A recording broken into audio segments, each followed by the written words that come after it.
de tercer año, buenas tardes. Vamos a iniciar con nuestra clase de literatura rapidísima porque vengo grabando como 3 veces y el tiempo me está ganando y no logro el tiempo prometido.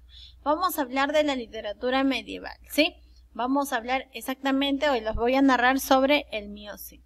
El contexto histórico en el que se desenvuelve la literatura medieval es cuando inicia a mediados del siglo V, cuando el Imperio Romano del Occidente está en decadencia, es decir, está siendo vencida ¿por quién? Es destruido por las invasiones. ¿Y quiénes son estos invasores? Los bárbaros. ¿Recuerdas quiénes eran los bárbaros? Muy bien, los visigodos. Al final, entre el Imperio Romano y los visigodos, ¿quién ganó? ¿Te acuerdas? Excelente, los romanos lograron conquistar a los visigodos, incluso los bautizaron como hispano-visigodos. Entonces la Iglesia jugó un papel sumamente importante en el contexto histórico de la literatura medieval.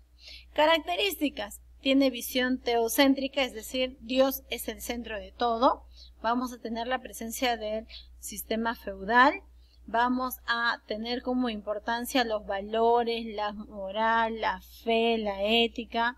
Las obras van a ser de forma anónima porque como vamos a encontrar batallas y hazañas, guerra, sangre, tú sabes que eso no va de la mano con la religión, entonces vamos a hacerlo de forma anónima.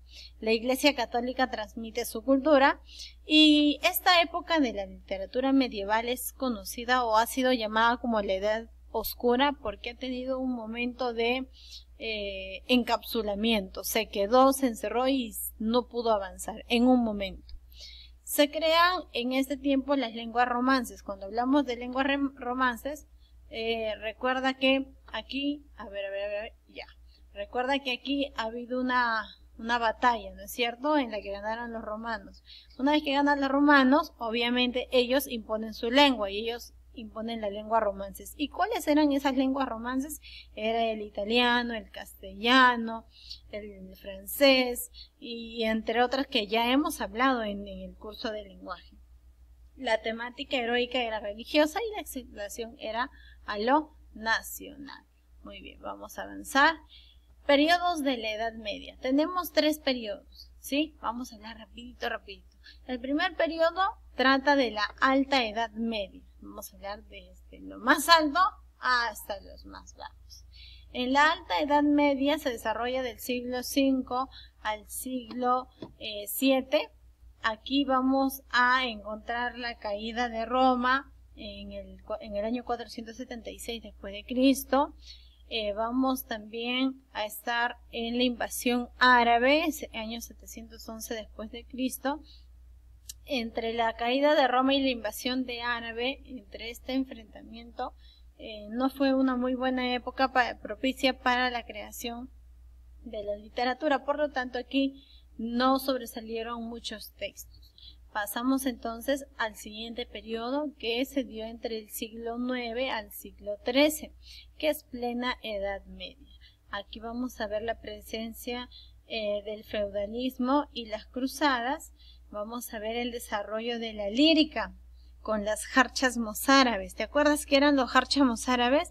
Los jarchas mozárabes eran documentos o eran poemas escritas por árabes, pero que eran escritas solamente teniendo en cuenta las consonantes más no las vocales. Por eso era difícil su traducción. En cuanto a la épica, vamos a hablar del Mester de Juglaría, que más adelante vamos a profundizar. Te voy a narrar también un poquito del Miocene y del Mester de Clerecía.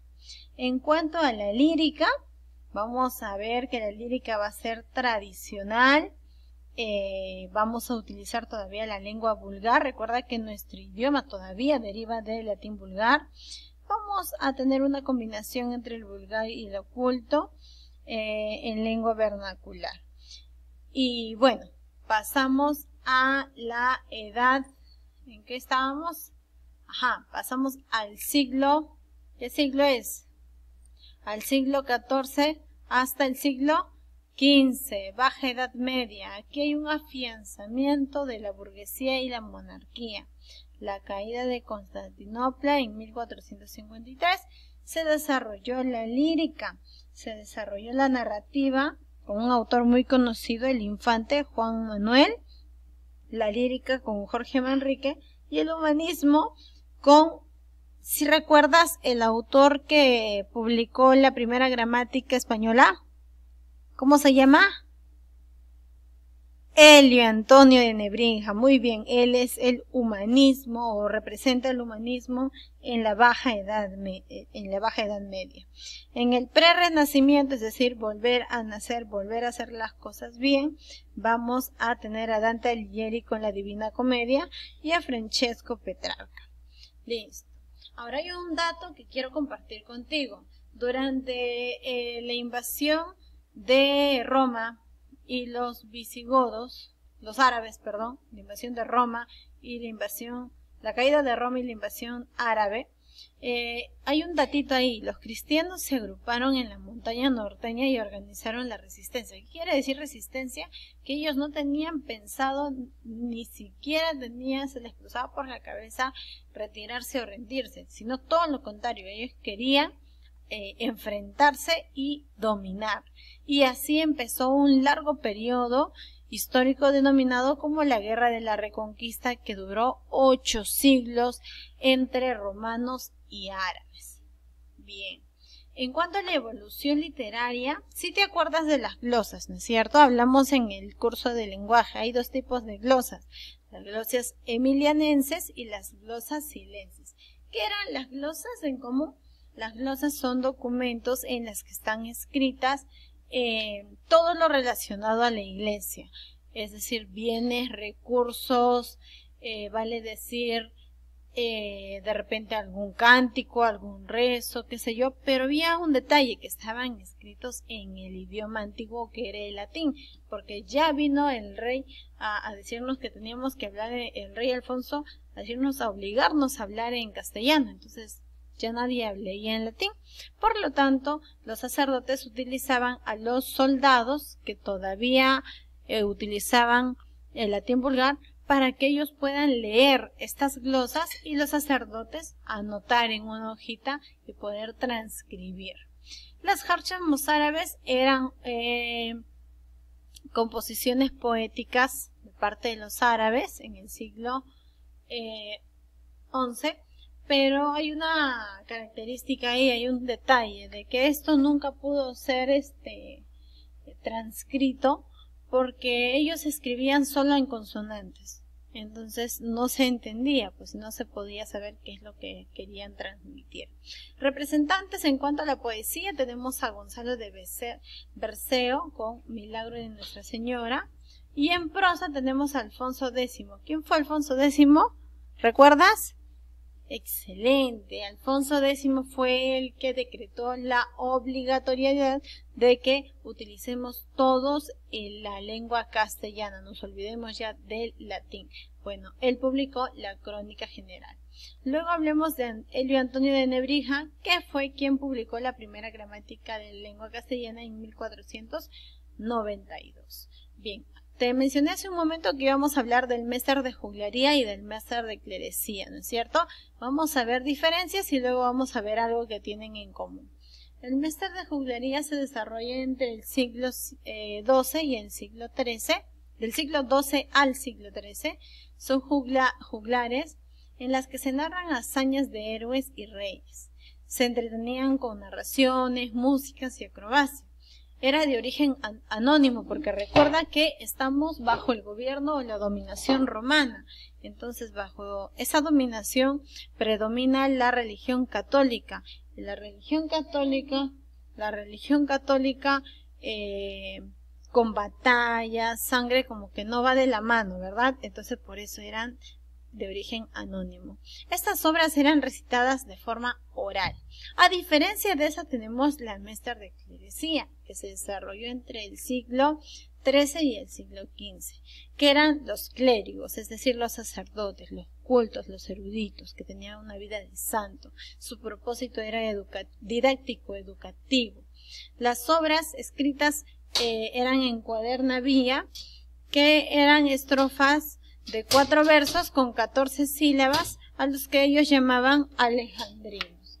Muy bien.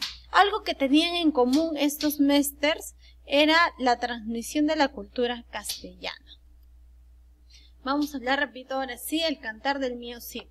El Cantar del Mío Cid lo escribió Rodrigo Díaz de Vivar, conocido como el Campeador. Está dividida en 3 cantares. Tenemos el Cantar del Destierro del Cid, tenemos el Cantar de las Bodas de las Hijas del Cid y el Cantar de la Afrenta de Cortes. Te lo voy a narrar así chiquito y rapidito, ¿ya? En el primer cantar, el Cid, el Cid sirve a un rey. El Cid ha sido engañado y ha sido acusado de robo. Por lo tanto, el rey decide desterrarlo.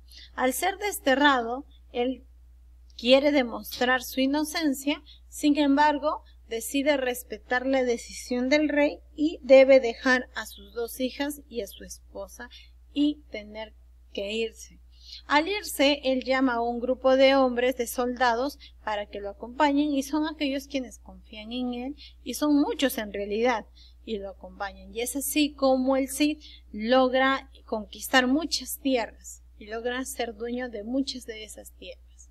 Entonces, él, a través de sus soldados, manda algunos regalos para el rey, que lo había desterrado. Este no lo quería perdonar, pero después se dio cuenta que era un buen hombre y que en realidad nunca lo había fallado, porque a pesar de que ya no era su soldado, todavía defendía el reino como si estuviera sirviendo a su rey, y decidió perdonarlo.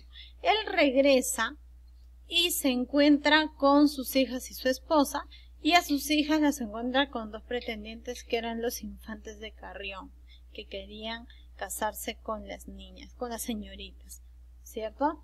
El problema aquí está en que ellos querían casarse con, una de ellas era Elvira y la otra era Sol. Querían casarse y ellos decían tener tierras, decían tener bienes y decían que sus hijas iban a estar bien con ellos. Sin embargo, lo que ellos querían era que al momento de casarse el Cid les diera tierras, les diera bienes a ellos por haberse casado con sus hijas, cosa que no hizo el Cid. Entonces las hijas, al casarse con los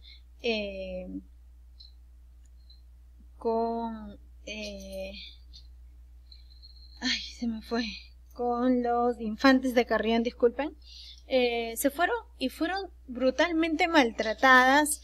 Comían comida de cerdo, fueron golpeadas, tratadas como empleadas, fueron ultrajadas, y de esto se enteró el Cid y se sintió burlado. Es donde el Cid pide ayuda al rey para poder rescatar a sus hijas. Sin embargo, los infantes de Carrión pues se niegan, ya que estas son sus esposas. Ya cuando hablemos de la afrenta de Corpes, es donde el Cid entra a una batalla y gana una espada, que es la espada colada que podemos ver acá, y en otra de sus batallas gana la espada tizona.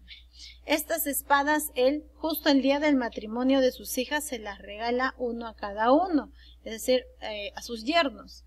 Y el día que él fue a batalla para enfrentarse a los infantes de Carrión, para poder salvar a sus hijas, estos utilizaron las espadas que su suegro les había regalado. Entonces, desde ese momento, él, la colada y la tizona, las relacionó como símbolo de traición.